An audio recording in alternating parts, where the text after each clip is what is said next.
Hi everyone, this is Vanessa Lamaro, Naturopath and co-founder of the Baby Builders. Today I just wanted to have a quick chat with you about a concept that seems to be on the radar for a lot of women at the moment, and one that I see a lot in clinical practice, and that is estrogen dominance.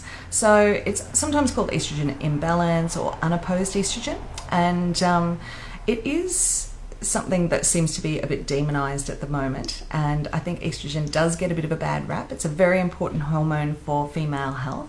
It's important for egg development, cycle regularity, helping our endometrial lining to grow, our bone health, skin health, cognition, and lots of other jobs that it has in the body.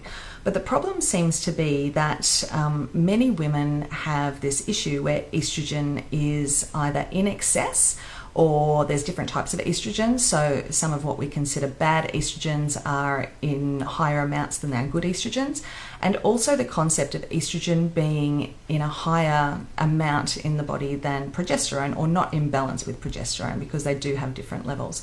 So what happens when this occurs is we get symptoms and signs. So some common symptoms and signs of estrogen dominance are things like heavy and painful periods. It can be like mood disturbances, like irritability and teariness, and especially symptoms that peak just before the period can be like PMS type symptoms. Low libido, weight gain, bowel issues, bloating and fluid retention. These are all key sort of symptoms that we hear when people, or women, sorry, do have high estrogen or estrogen imbalance.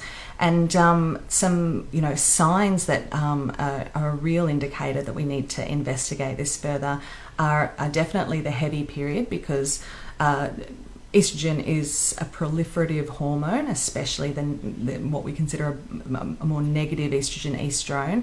And so the heavy period is caused by over-proliferation of the endometrial lining, also fibroids or growths in the uterus, cystic breasts, or even cysts on the ovaries, so anything that involves growth.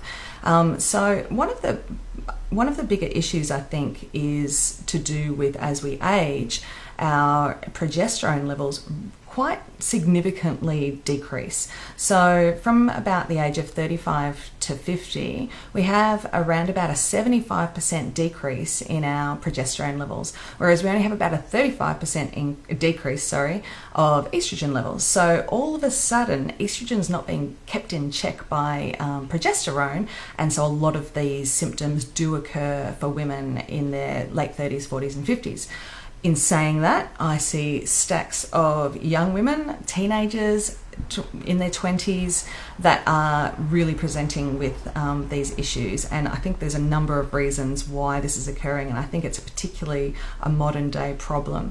So what I'd like to do is, this is a huge topic, and there's so much that we can do to help and learn about why it's occurring, and look at lots of beautiful strategies that we can utilize through diet and supplementation to really turn it around. So I'll create a couple of more videos going through the reasons why we're getting it, and also ways that we can turn it around. So I hope you've enjoyed this short video, and I wish you a happy and healthy day.